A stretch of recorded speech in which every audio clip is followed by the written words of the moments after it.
One of the keys to building our new world is going to be effective leadership. So today we're going to have a conversation with self-leadership author Andrew Bryant in this episode of the Solutions Oriented Leader Podcast. Hey everybody, Dr. Rick Goodman here with the Solutions Oriented Leader Podcast, and we are in for a big treat. Today I've got one of the top leaders around the world, one of the best coaches. He not only is coming to us live from Singapore, he also spends a lot of time in Silicon Valley over here in the US. My good friend, author of the book Self-Leadership, coming to you live from Singapore, other side of the world, Andrew Bryant. Welcome to the Solutions Oriented Leader Podcast, Andrew. How's it going down there in Singapore? Hey, Rick. It's going really well down here in Singapore. We have a thing called a circuit breaker, which is our word for lockdown. But we're safe, secure. We have a roof over our head and we have food in our belly. So no complaints. It's interesting. We have a new normal and you have a circuit breaker. We say circuit breaker when we got to stop the stock market from moving forward because prices are going down, so that's our circuit breakers. So tell us a little bit about what you're doing right now with your clients, how you advise them, what's the sense of what people need to do to not only lead, but get back to life, not as we know it, because it's never going to be normal again, but reinventing themselves and leading their way and their teams.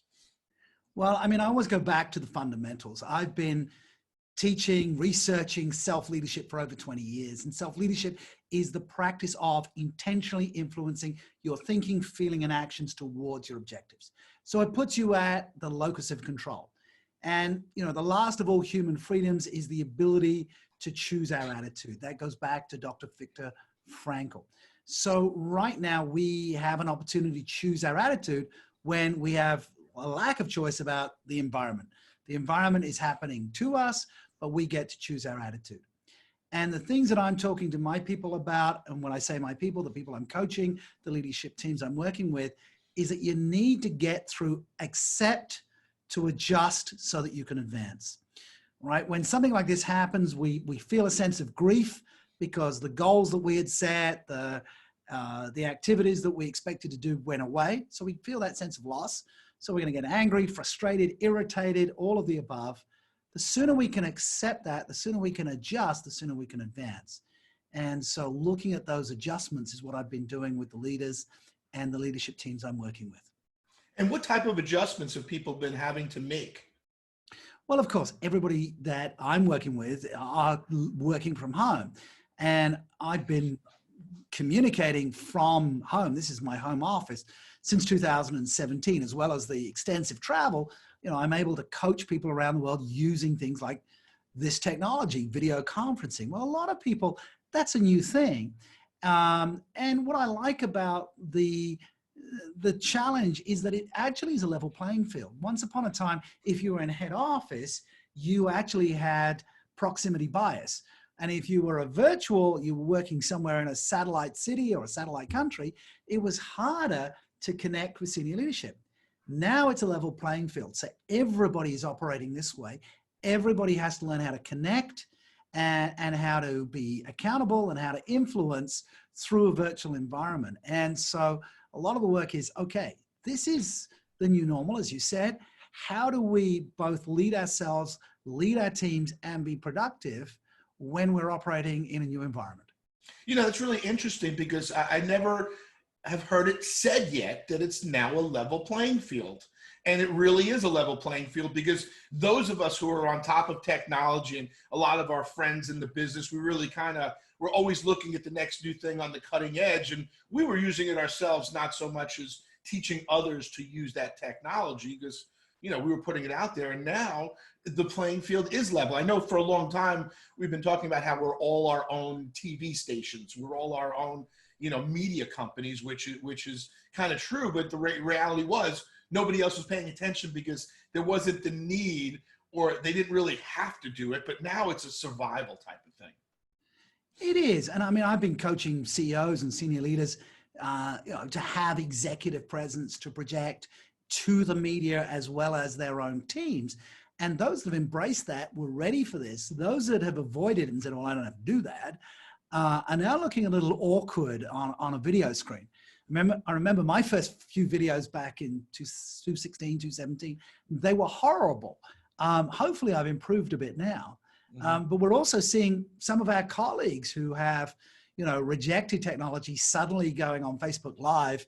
And, some have been doing a great job and some are a train wreck. Right. Because this, it's a learning curve. Any new form of communication has a learning curve attached to it.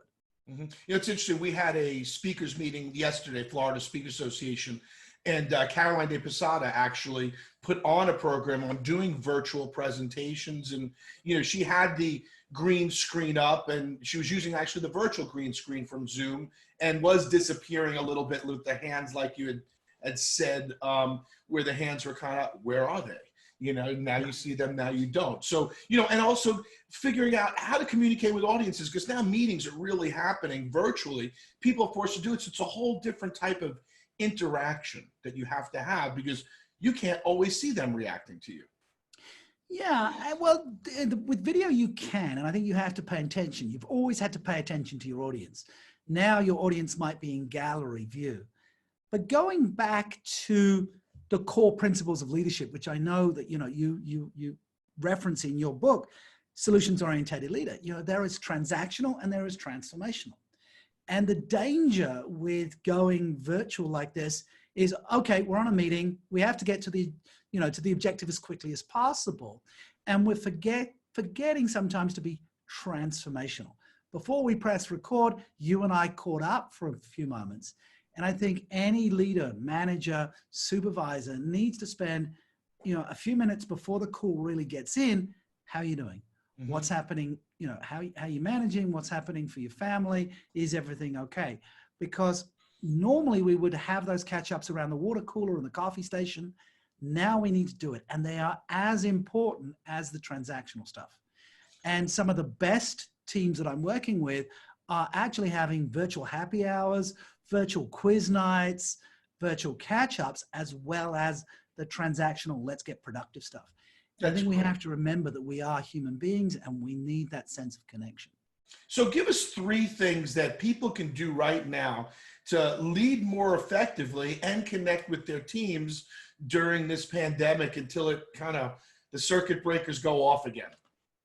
Okay, well, let me see if I can come up with just 3, as there's a lot. You can give us 7 or 10, whatever you'd like. All right, well, look, I think, for me, the maxim is always you can't lead others unless you first lead yourself.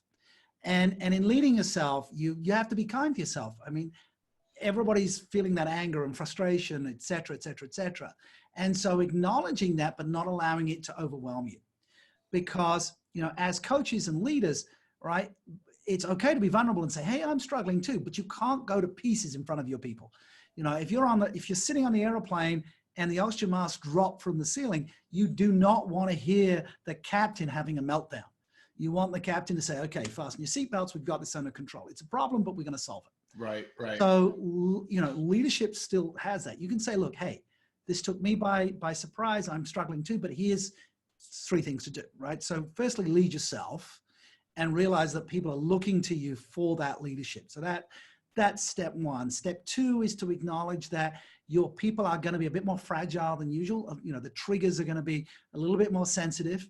So don't jump down somebody's throat if they're a little bit short, a little less polished than normal. Have a little empathy. I think that's important. So we need to be more directive as leaders in a crisis, but not directive without and some level of empathy. And be very clear and concise in your communication. People do not want ambiguity right now, right? This is what we're going to do. In 2 weeks, we might change that. But right now, for the next 2 weeks, this is our actions. And what we need as leaders is when things are uncertain, we're looking for direction. We're not looking for participation, right? To my example of the captain, if he said, let's have some focus groups, see what I should do, we'd all be, crossing ourselves or whatever at that point, right? So I think it's very important. Lead yourself, have empathy, and be very clear about your directions. And that means that we're much more short-term than we normally are. Typically, I'm coaching leaders to be much more strategic, long-term, but we don't necessarily know what's after this. So right now, leaders need to get into the weeds a bit, be a little bit more hands-on, but not lose that silver thread to the big picture view. So everything you do today is about today, but it has a this too shall pass mindset around it. So we are tactical, a little bit more than usual, but without letting go of the need to always have a strategic view, this too shall pass, which leads nicely into your solution orientated leadership mindset. Well, tell me, how do you plan your day? I know you're such a productive guy, but since this has happened, are you still going full bore and putting in 8, 12 hours, or are you taking care of yourself a little bit more and changing your routine to make sure that you're focused? Well, I think the first thing is to have a routine, right? So I absolutely was disrupted in the very early part, right? I did, well, no, actually, I think for the very early part, I was doing 10, 12 hours a day. And then I had oh my God, this is happening. And I think I had a bit of a binge on Netflix for a few days. And then I was kind to myself and said, this is my psyche just readjusting. And then I set the habits. I can't go to my gym, but I'm fortunate I have I have a rowing machine and a TRX just outside of this office. So I made sure I started getting up at a regular time, doing my exercise, get on my calls, taking a little bit of a longer break in the middle of the day to connect with family, and then working a little bit later into night. So I've got a routine. It's slightly adjusted, but it is a routine, because a lot of the people I've been coaching have been discombobulated. They've lost a framework, and the mind can go a little bit nuts if it doesn't have a framework. I like the fact that we have a little bit more time to be reflective. And I think if you've got that, by all means use it, but you've got to create some habits, some structure in your life, or things are going to go to hell. That's great. It's kind of like when we were in school. We knew what we had: first period, second period, third period. And it's one of the things I've been suggesting to all my clients is, no matter what, get a schedule. And you know what? You don't have to schedule 8 hours in a day. You can do 4 hours focused work versus 8 hours of scattered all over the place. And suggestions of giving yourself a timer, maybe 45 minutes or max 90 minutes, and then give yourself a good half-hour break. What I've done is I've broken out my Wii Nintendo after 18 years. And in fact, when I stepped on the Wii Fitness, it said, welcome back after 3,742 days, which I thought was kind of funny, but it's like a lot of us. So it's kind of going back to see what we can do, what we've left that we haven't been able to get done at this point in time, so we can feel productive. Because I think that's what is the challenge for a lot of leaders, is not feeling as productive as they usually are, and not quite grasping that it's not usual and customary business today anyhow. So give yourself a break. Yeah, I think so. Be a bit kind to yourself and be a bit kind to your people, right? I mean, the productivity is in different spaces. I mean, a lot of people, it's highlighted that they were not digitally ready. And one of the things that COVID has accelerated, and things that you and I were probably speaking about to organizations, is that digital disruption. So, I'm fortunate that I can do all my banking on my phone. I haven't spoken to my accountant face to face for years. We've been doing it through Zoom. So my accounting is in the, but I'm talking to organizations that should be in a digital space, and they've got antiquated systems. Everybody's got to dial in through a VPN, and they've got to log out of the VPN to print a document.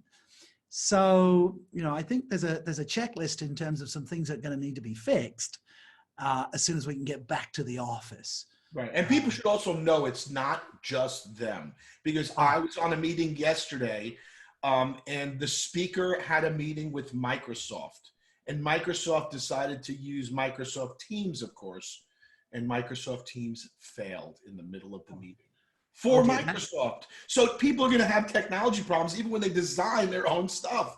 So it's going to happen out there. And, the best thing to do is just let people know up front. If they're at home and the dog is barking, say, oh, that's just a dog barking. People know you're where you are, Well, I think people have got a lot more accepting of that. I mean, that's when I had, I was doing a lot of work with Microsoft's operations here in Singapore a few years ago.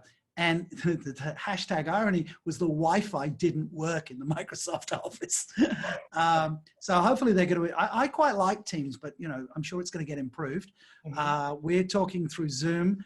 Hats off to Zoom. They've had to scale very quickly, and they took the feedback about some security issues, and they fixed that very fast. So hats off to Zoom. I just wish I'd bought some shares before all this happened. And it's hence why we're doing it. It's 7:30 in the morning here in the U.S. and was it 7:30 at night over there, or? Yeah, so yeah, it's 7:53. So I've got a call at night there. But the reason why we're doing the Zoom now also is because in the U.S. at 9 o'clock, millions of children are going to be on the platform going to school. So that's when we start to see some maybe glitches and stuff like that. So, another thing, if you're going to be having conferences or meetings is, adjust your timing, because there are, so let's say, high volume times that they're dealing with right now to adjust to the new normal. Yeah, it is. I just have to say, living in Singapore, we don't worry about bandwidth because we have some of the fastest bandwidth in the world. So, so just a quick humble brag for Singapore, which I have behind me here on my virtual screen. But yeah, that's good. And hey, I've got a 9 o'clock class tonight because, I have global clients. So 9 o'clock my time, which is about 9 o'clock your time, I will be on the air again. So the clock has extended, which is why we need to, as you rightly said, make sure we get that self-care. Awesome. Well, tell us a little bit about how people can find your book, get your book. It's all out there. I've read your book. I've got a copy right in my bedroom, right there. I like to know what I got to do to lead. So tell us about it. Okay. So I wrote this book in 2012 with Dr. Anna Kazan. It's used on MBA programs around the world. You get that from Amazon. This one I wrote in 2016. It's very thin, but it gets to the point very quickly. For your audiences, I have made that almost free, plus 6 or 7 coaching sessions of me talking about the lessons. And that I normally sell for $97. That's $7 just to cover my hosting costs. You get that from selfleadership.com/SLA. So you can download the PDF of the book. You can get some pre-recorded coaching from me so that you understand how you can be a self-leader and therefore more effectively lead others. Well, that's a great treat. Thank you so much, Andrew, for coming to us from Singapore. That's Andrew Bryant, my good friend, one of the best international coaches on the planet, author of Self-Leadership. You can go and get his book, Self-Leadership. Tell us how you can get that again. All right. So this one, obviously, Self-Leadership, how to be a more successful, effective, and efficient leader. Care about the special for the audience, Andrew. Tell us. And the special from the audience is this one, which you can download the PDF, selfleadership.com and /SLA, which is just short for Self-Leadership Accelerator, SLA. All right. Beautiful. Andrew, thanks again for being a guest on the Solutions Oriented Leader podcast. Stay safe. Give your wife a big hug down there, and we'll see you soon in Singapore when this is all over.